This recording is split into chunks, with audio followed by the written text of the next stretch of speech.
Hey guys, so today I have Esther with me, and I'm trying so hard not to fangirl about this because she is living, my mom always had her mom's books on hand, and so I even knew your face.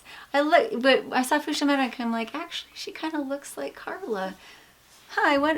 And then I watched her videos, so I'm like, oh, she is! And so for me, it was like everything that my parents got into was because of your mother. And yet I am so amazed by what you're doing on your own property.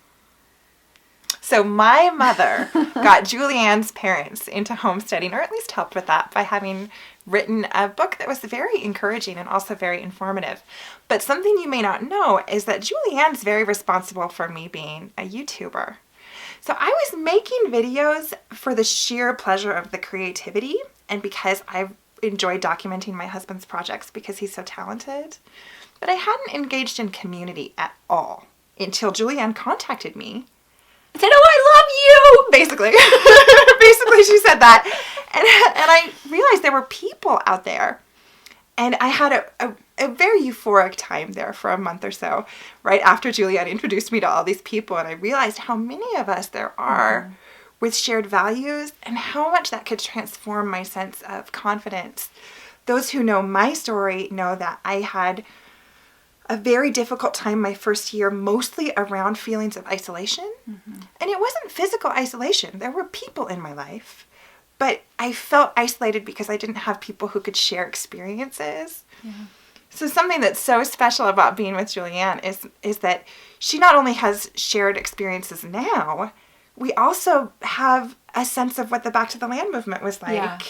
And we have shared experiences of being the children of homesteaders, which is a little bit of an emotional topic for us. It is. But also something we'd really like to share with you all to understand that we really knew what this was like and we're doing it anyway. Yeah.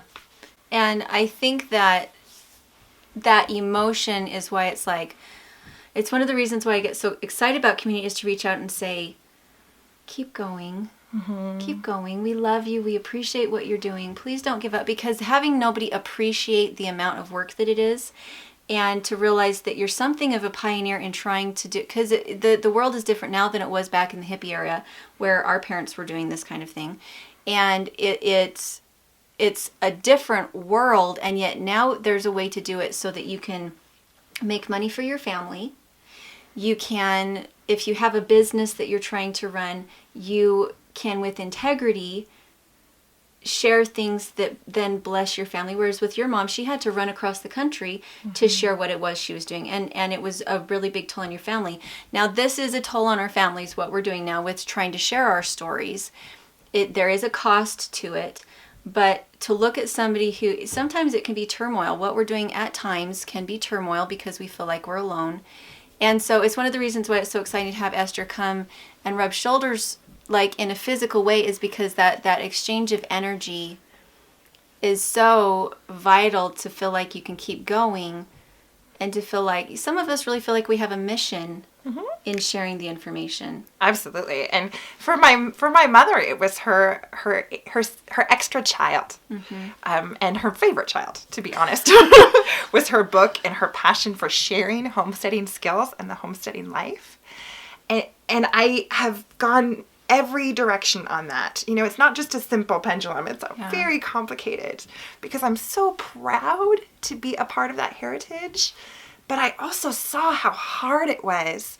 And this happens to Julianne and I sometimes too. Not only did she work very hard and experience personal cost for just doing the work of sharing her message, she also got kickback. Yeah. You know, people would say, you're not making safe choices, you're raising your family irresponsibly. Right. Or just you're not smart. You're not making the smart choices. There's such $1 for every time somebody has said that on our channels. Right? Yeah. Yeah. So it's complicated to feel that kind of complete awareness that that's just what this is. We're going against a certain kind of pressure. We're pushing back. And whatever you want to call that, we have to really believe in what we're doing. Yeah. Otherwise we wouldn't. Well, and to me, the community right now, you look at the people who are teaching about makeup, or they're teaching about video gaming or whatever it is, and they have their communities all set up, and yet I feel so much like the Homestead community needs that interweaving of hearts and souls, because what we have to share is actually so valuable and so isolating that we can be each other's aunties and uncles, like Danny and Wanda.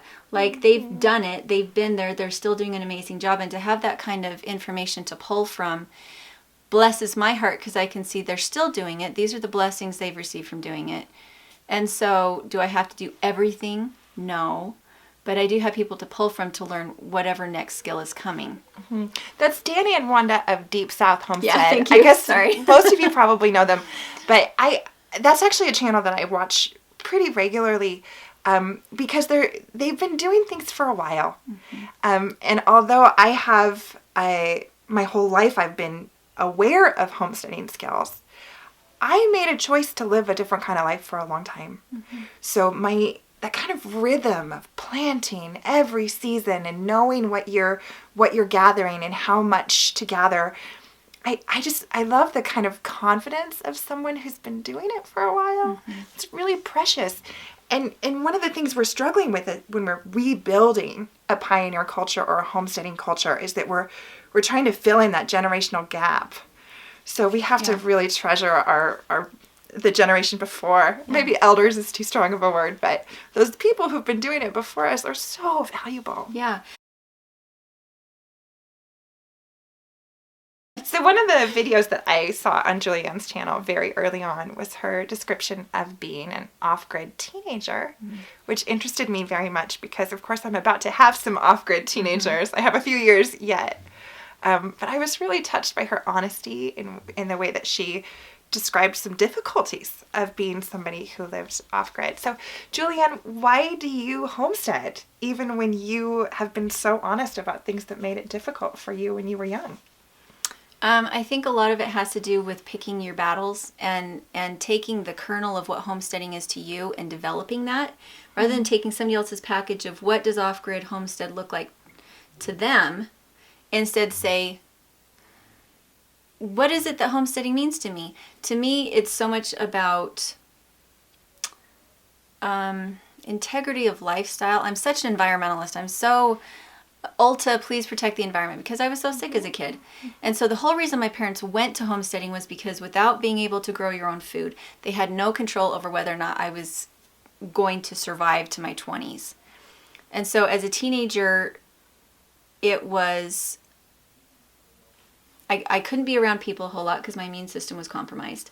And I was so environmentally sensitive that I couldn't really leave my home. I needed a safe place where there weren't pesticides and herbicides and that kind of thing, where I could really control what I ate.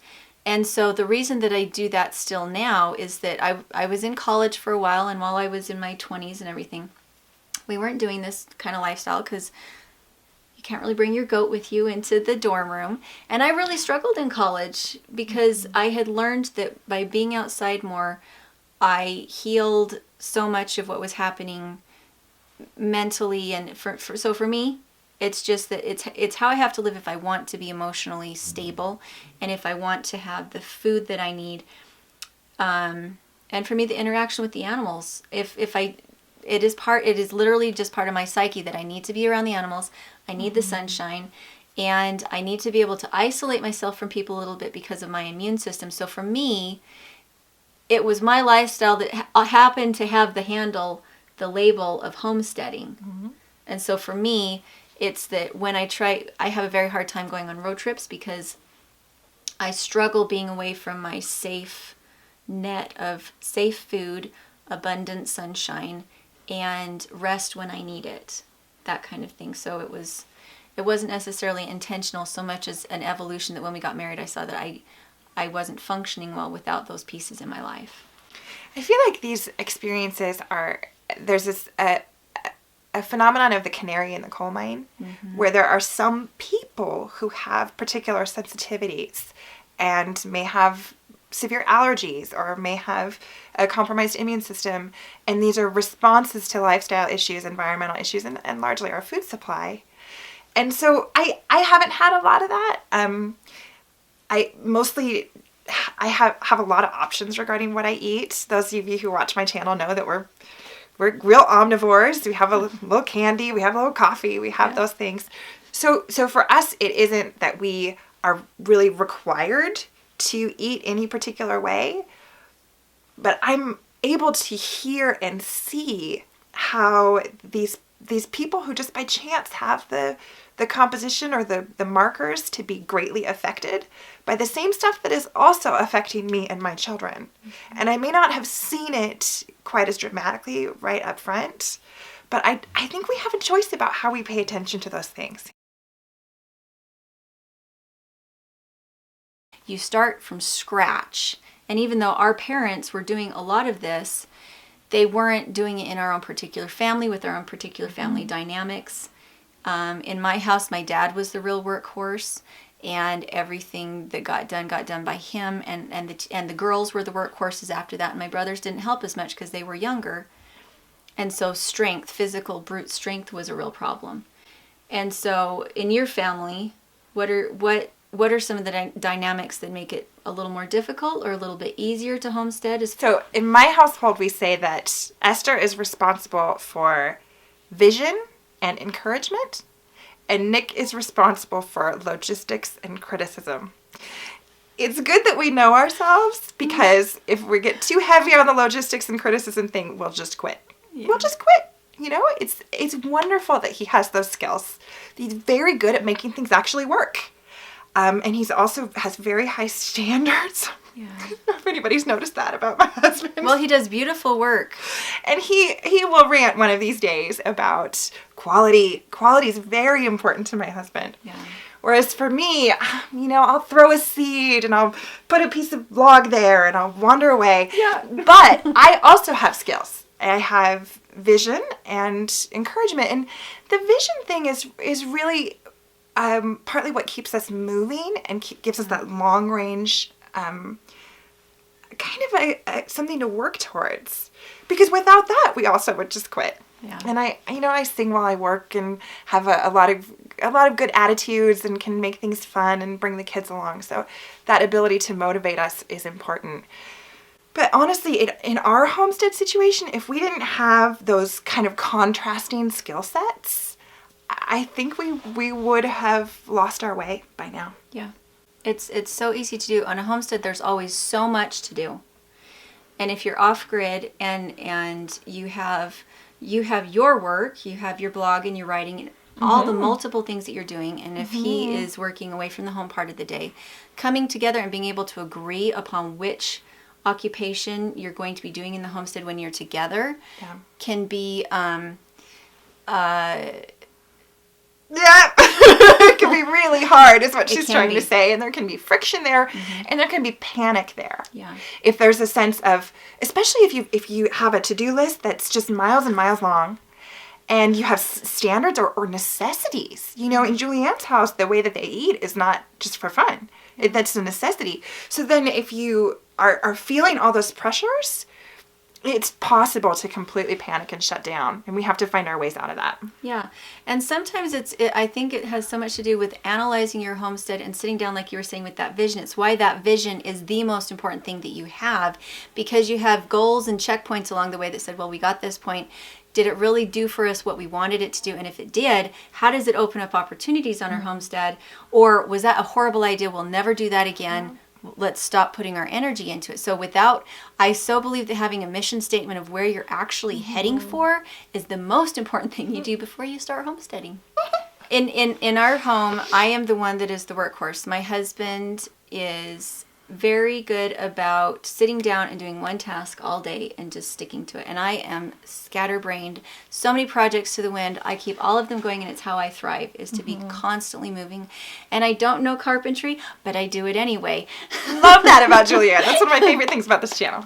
So it's so random. And you've seen my backyard, so you know. Good. But for me, if I can be in motion all day long and I don't have to be in the house and I don't have to cook and I don't have to necessarily sit down and nurture, if I can nurture on the fly, I really excel at having somebody else in the house that keeps the house running, keeps food on the table. right? And this is my category. This is my gift, which is the vision. But I feel like being able to relate your mission to things of value that you know you want, and maybe even writing them down somewhere, or having something that you say to one another. You know, I have a couple scriptures that help me to kind of reconnect to what I'm trying to accomplish, and to remember that this is really hard work, but there's integrity in it. And there's self-respect in it. There's a dignity at the end of the day. I mean, you're dirty, but you have a kind of self-respect that you wouldn't have if you hadn't really used your own skills to your full potential. Yeah. I think, yeah, for me, that's what it's all about. It's about that if I have an impression of something important for my family, I can just take that and fulfill it. I don't have to wait for somebody else to do it for me or to teach me how to do it. Yes. And that is so attractive. I mean, that's why we watch Julianne, is that she isn't waiting for somebody's permission. Yeah. And she's not waiting to have all the skills. You know, I always tell people, start now, because you're going to mess it up and you're going to survive that. Yeah. And I think Julianne's such a good example, not necessarily of messing up, but of surviving it, you know? And I told you, or I've said before that I haven't hung a picture in 20 years because Nick will just take it out of my hands. So it's really nice for me to see Julianne doing that kind of work herself in a way that's fearless. I should show you some of the holes in my walls. Then my husband comes back and he's like, "Stop hanging pictures. Let me come help you." That's funny. My lack of tool prowess might just, I'm going to bang away at this until it works. Right, but there's something about that in the whole culture is telling us, you know, don't do it yourself. Yeah. Don't grow your own food. Don't fix your own small machinery. That's dangerous and you're not good at it. And we're pushing back at that. Each of us has our own way, but we're saying, no, I do want to grow my own food because I want to know what's in it. Yeah. And I do want to fix my own machines because I can't afford otherwise. And I don't want to have you be telling me whether or not I can have cool stuff. Right. You know? Right. And it's one of the things why I think that the internet for homesteaders is amazing. You can do things like Kickstarters. You can, if you have a big enough following, you can do GoFundMes for people that really care about you. You can do TED Talks that really get people out there and bless people's just vision of the world, vision of what is possible. Right. And so you're never locked in a box. You're never stuck in that bubble. And so for us, a lot of the equipment that we got came from us saying, let's look at what we have. Maybe somebody wants it. Maybe we could do a Kickstarter. We could get a greenhouse. We can't afford a greenhouse, but if we had a greenhouse, these videos would be so much cooler. And I just, the era that we're living in is mutually frightening because of what's going on in the world and the things that we're trying to have control over. But also we have these enormous opportunities to fix the world and to fix it in our own homes. So for me, I want to show the difference between Esther and I and the way we work with our spouses, so you see that there's no preset way that things have to work. For me, people say I get so much work done in a day, but I have an autoimmune disorder, and if I work too hard, I get really, really sick. And so I pick up and do little tasks here and there. I sit and I knit. I get up and I cook for a minute, and then I go back to something else, and then I go do something really strenuous, and then I make sure. So for me, being homesteading means I can work 18-hour days when I have an autoimmune disorder, and I get a lot done because I can play to my personality. I can play to my strengths. And so can I do an enormous amount of work at what time? Yeah. If I have to go load and unload 2 tons of hay, I don't work hard for the rest of the week. It was changing and being fluid about the strains that you put on your body. Because Esther, she does her laundry with a bike-powered machine, and she has other if you're trying to garden an acre at a time, how do you harvest your energy? How do you maintain meals? How do you maintain children when these are drains that a modern woman would assume would be too much time and too taxing? Well, it's really the same strategy. And I got it right from my mother. And Julianne may have gotten it from my mother through the filtering as well. But my mother used to preach a change is as good as a rest. It's completely possible to be industrious towards your own well-being from dawn to dusk. And that doesn't have to be suffering. And something that I have just begun, and I'm so far behind Julianne on this, is fiber arts. So I just this last month was having a neighbor help me learn to do my own mending, and I am learning how to knit. I'm working my way into this. And I realized that for me was the missing piece as far as being able to make my whole day industrious. Now, some of you I know have iPhones or other Android phones. And do you find that when you have been working outside that you come inside and get on your phone? No, some of you do. I do. I mean, I've only had the internet in my house for just this year in my yurt, but I realized that my body is saying, internalize, do something small, do something quiet. And I thought, I have got to learn how to have this kind of energy in a way that is still industrious for my family. Yeah. It's a blessing. And it doesn't, and like for men, it used to be, maybe it was whittling. What would be some other things? Like I remember making shoes, maybe husking, shelling corn, maybe cooking, maybe peeling potatoes. Yeah, there's usually some kind of sitting down, focused task. And for me, sometimes it goes well with conversation.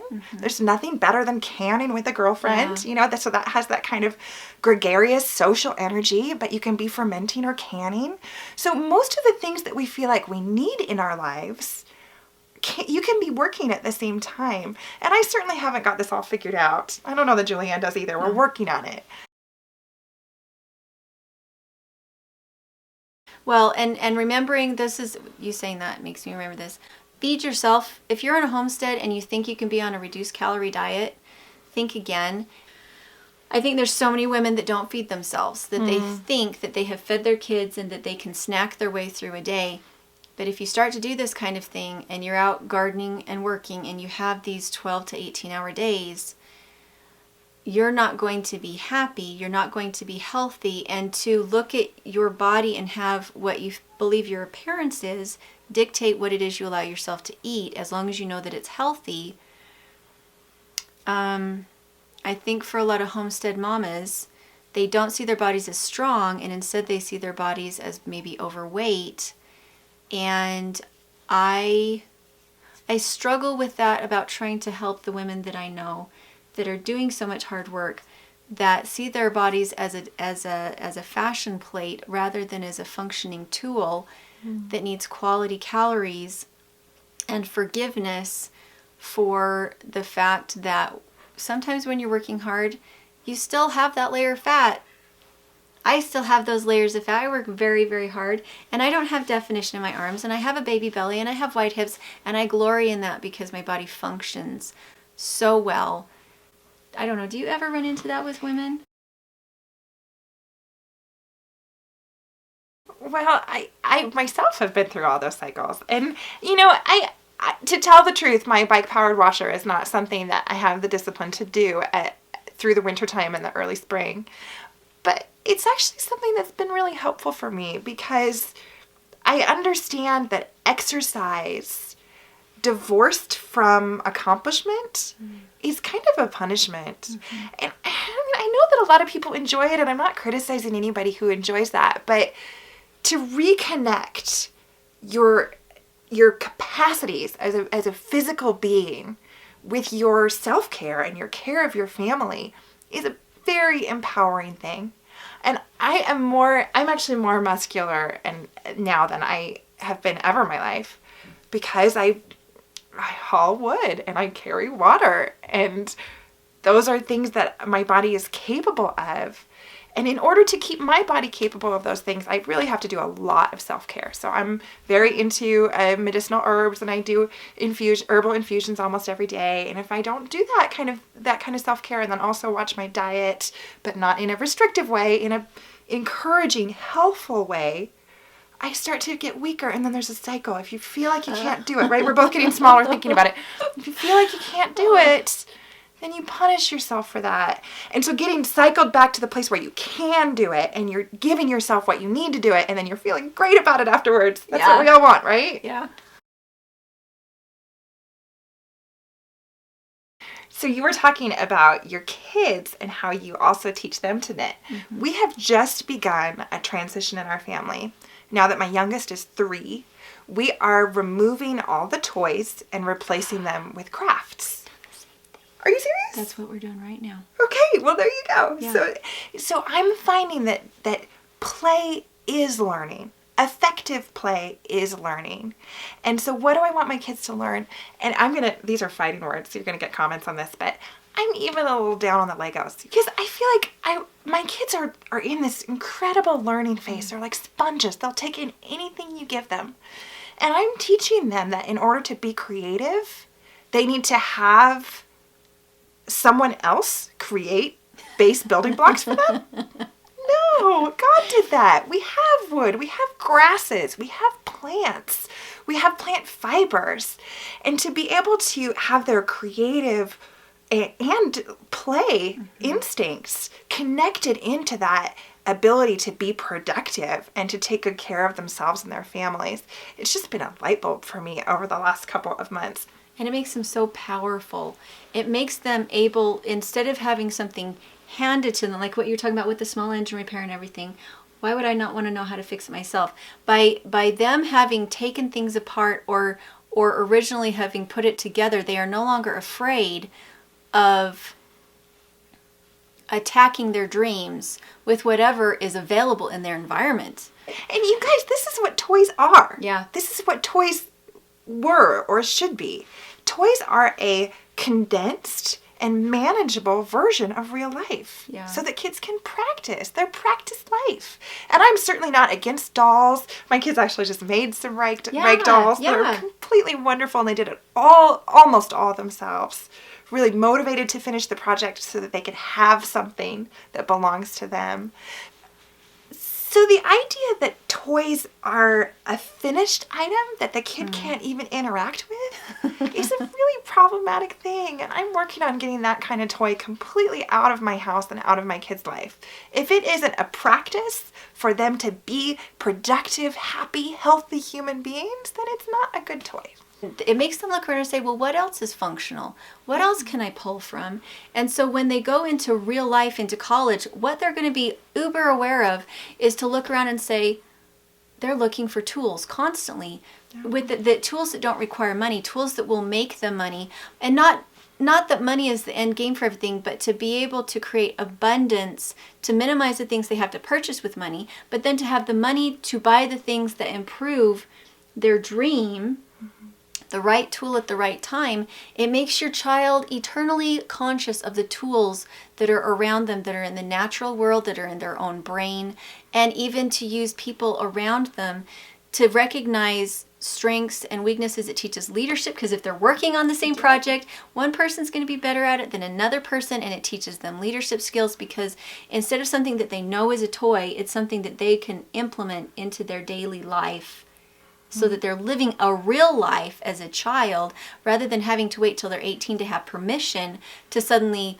well, there you go create something. They're like, I've never created anything in my life. It's been handed to me what it is I'm allowed to do. Yeah, but here's the problem. Okay, I'm gonna get to the dark part of this. Julianne and I have both experienced this in some way. Is that if you are a child with that worldview, and then at some point you are entered into a group of peers with somewhat the opposite worldview, that can be very shocking. And the solution is for all of you to come along and hang out with us so that our kids aren't alone, right? Okay? So that kind of, those community connections are vital for us in rebuilding the passing down of skills.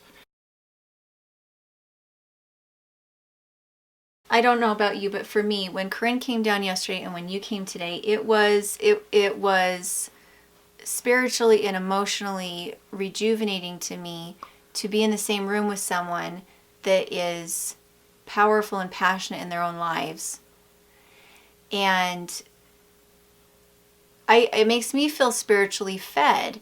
And that's something that is needed. It's needed, and don't be an isolationist.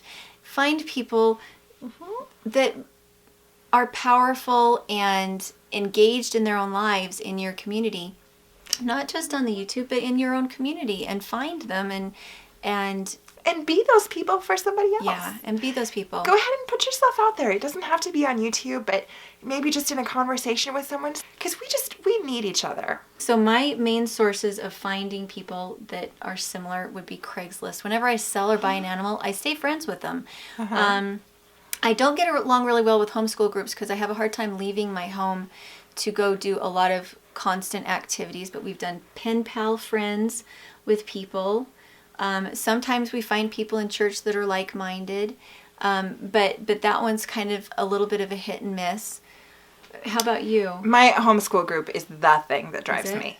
It is the thing that drives me. And then I also just know people all over the internet, which is a little weird because I don't love to be on the internet and I find it kind of distracting. But it's worth it to me for those points of connection and also shared knowledge. Yeah. And I'm the opposite that way. I love the internet and that connection because I'm such an introvert and I'm such a homebody. So you can see that even though Esther and I have a lot in common, we do make these very specific divides on just because personalities, location. So make sure to find your group that you love and foster it and nurture it. Yes, being flexible is so much the name of the game. If you can, as a homesteader or as a person who's interested in self-sufficiency and preparedness, this is a pretty wide umbrella that we're making here. If you can try something and then gather information about how it's going and then adjust according to that information, then you have that is the primary skill that you need. Yeah. Because if you navigate your whole life like that, you're going to be a very empowered person at the end of that. Yeah. And always mom first. It's always mom first. It's the most important thing you do. And so if you do find that when you're homesteading, there is that divide between you and your husband or your partner, and always scale back to the point where there's happiness. The goal of the homesteading is happiness. It's not this... So the point of homesteading is to be happy. Make sure to analyze what is happiness for your family and implement that. And don't be afraid of happiness. That's what we're made for. We're made to be capable, healthy, caring, and cared for people. So I think it's a bit of a struggle sometimes to say it's okay for me to have a beautiful life and have beautiful things, because the struggle is integrated in that. It's never effortless, it's never easy, but it can be really joyful and beautiful. Yeah. And enjoy the journey. I could talk to Julianne all day. But we have to go make lunch. Otherwise we will have starving children.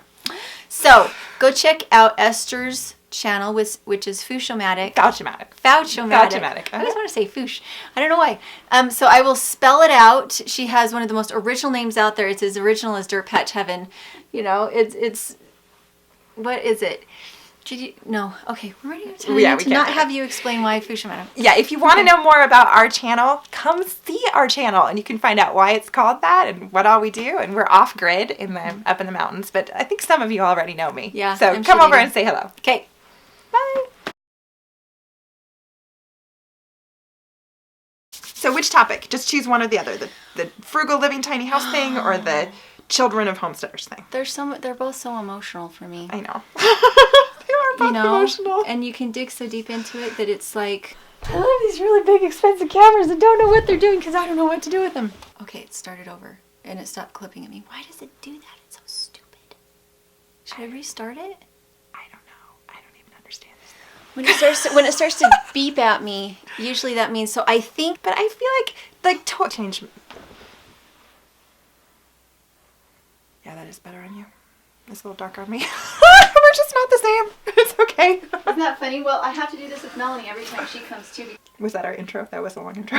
It was a long intro. That was our whole interview. Because So it's always when you decide to do it, it's always super awkward. That's the worst moment. Segue. You have so much footage. How are you gonna do? What are you gonna do with all this?